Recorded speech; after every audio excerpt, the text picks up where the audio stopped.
Los magos de Oriente eran magos, eran reyes, eran astrólogos por la interpretación que hacían de las Sí. estrellas, venían de África, venían de Asia, venían de España. ¿De dónde venían los Ah, reyes? cuánta. ¿Y cuánto tiempo tardó cada uno de Una vez ellos? más, querido tocayo, me planteas una pregunta multifacética. Lo primero que tenemos que saber al respecto es que el relato de los Reyes Magos solo lo hace el evangelista Mateo.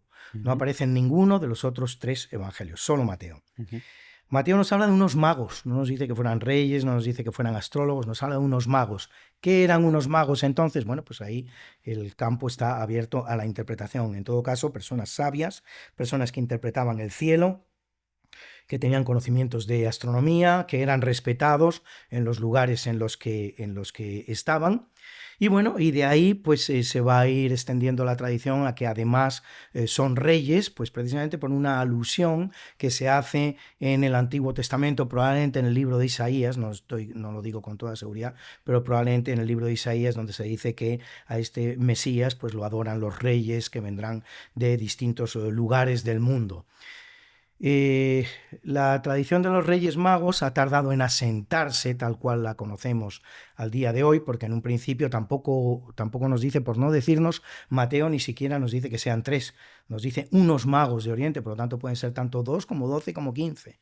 Y en los primeros momentos, las primeras representaciones iconográficas que tenemos de los Reyes Magos, pues aparece de todo. Hay una representación en la que solo aparecen dos, hay otra en la que aparecen seis, por lo tanto la tradición tarda en asentarse. Pero en un determinado momento, digamos que hacia el siglo II, III, IV, pues se empieza a asociar estos reyes magos con los hijos de Noé, Sem, Cam y Jafet, que eran tres, y por lo tanto de la misma manera los reyes magos tres también. Entonces cada uno de estos reyes magos representaría una de las descendencias de estos tres personajes que hemos mencionado. De Sem los semitas, de Cam los camitas, de Jafet los jafetitas. ¿Quiénes son cada uno de estos pueblos? Pues los semitas son obviamente los judíos y también los árabes. Los árabes son también pueblos semitas. Los pueblos camitas, puesto que Cam se va a establecer en África, van a ser en general los pueblos de raza negra.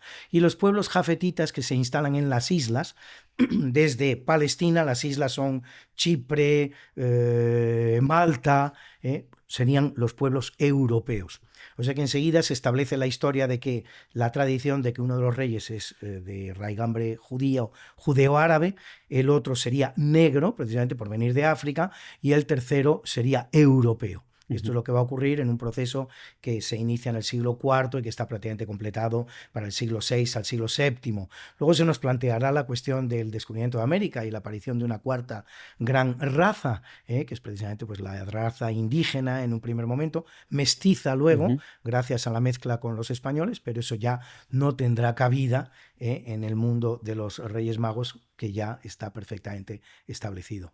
Ujú. Y Luis, podríamos seguir hablando sobre evidencias de autores o arqueólogas que, bueno, que subrayan que Dios, perdón, que Jesús existió, ¿no? Sí, efectivamente. Bueno, aparte, siempre se mencionan cuando se llega a este tema, aparte de los textos canónicos del Evangelio y los apócrifos que de alguna manera más o menos directa beben de los primeros, pues siempre se mencionan una serie de testimonios que son completamente ajenos Ujú, a esta tradición cristiana, entre los cuales, por ejemplo, el más importante de todos, lo que se dan a llamar el testimonio flaviano, el que Flavio Josefo, un autor judío contemporáneo de los Hechos, establece en su obra de las Antigüedades, donde se refiere dos veces a Jesucristo, con nombre y apellido, diríamos, ¿no?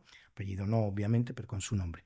Uno es un texto más o menos largo, es un párrafo de unos 8 o 10 líneas, donde hace toda una descripción de lo que es la figura de Jesús, ujú, incluso reconoce que es un personaje singular, dotado de la capacidad de hacer milagros, que ha llevado incluso a algunos intérpretes a considerar que el propio Flavio Josefo se hubiera convertido, dado lo elogioso del testimonio que hace en su libro de las Antigüedades. Hay un segundo testimonio un poquito más tangencial, que es cuando habla de uno de los apóstoles de Jesús, Santiago el Menor, y menciona que es hermano de Jesús. Luego, si quieres, podemos hablar de esta condición de los hermanos de Jesús, pero menciona que es hermano de Jesús. Este es el testimonio más importante que se hace en el ámbito no cristiano sobre la figura de Jesús, pero tenemos también los que se dan en llamar los testimonios clásicos, tanto Tácito como Plinio como Suetonio, tres historiadores romanos, alguno más contemporáneo a la figura de Jesús, alguno un poquito menos contemporáneo a la figura de Jesús,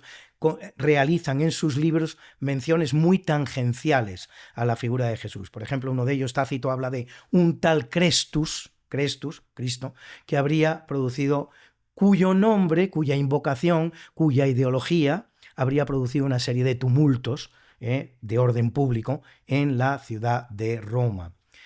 Y por mencionarte, yo creo que estos son los testimonios más... Bueno, sí, también hay uno, algo menos contemporáneo, que estamos hablando ya del siglo IV, del siglo V, que es el Talmud.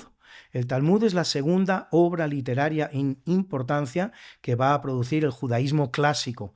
El primero es obviamente la Biblia, estos 46, 47 textos bíblicos del Antiguo Testamento que forman parte de lo que es el canon cristiano también, pero el Talmud, que es una relectura de la Biblia, una interpretación de la Biblia, hecha a partir del siglo IV, del siglo V, en el que se contienen varias menciones veladas a Jesús. Es decir, hay algún personaje al que se llama algo así como Joshua ben Pandera y demás, con el que se establece una identificación con la figura de Jesús. No son menciones amables, son menciones, es decir, desde este ámbito del judaísmo, la figura de Jesús de Nazaret no es una figura bien acogida, sino todo lo contrario. Por lo tanto, en el Talmud se contienen una serie de menciones que no son amables a la figura de Jesús, a las que, por cierto, luego se referirá el Corán, El Corán de los musulmanes, escrito hacia el siglo VII-VIII, va a reprochar a los judíos precisamente el haber hecho esas menciones tan poco amables, tan poco cariñosas hacia la figura de Jesús, porque la figura de Jesús, no lo olvidemos, es la figura de un profeta muy importante en el ámbito del Islam. Estamos hablando, si hay 4 profetas importantes en el ámbito islámico, uno de ellos es Jesús, y precisamente al autor coránico, vamos a llamarlo así, quien quiera que haya escrito el Corán, no le agrada que esas menciones a la figura de Jesús de Nazaret en el Talmud no sean precisamente amables. Si te ha gustado este corto, tienes la entrevista completa en pantalla y en nuestro canal. Muchísimas gracias.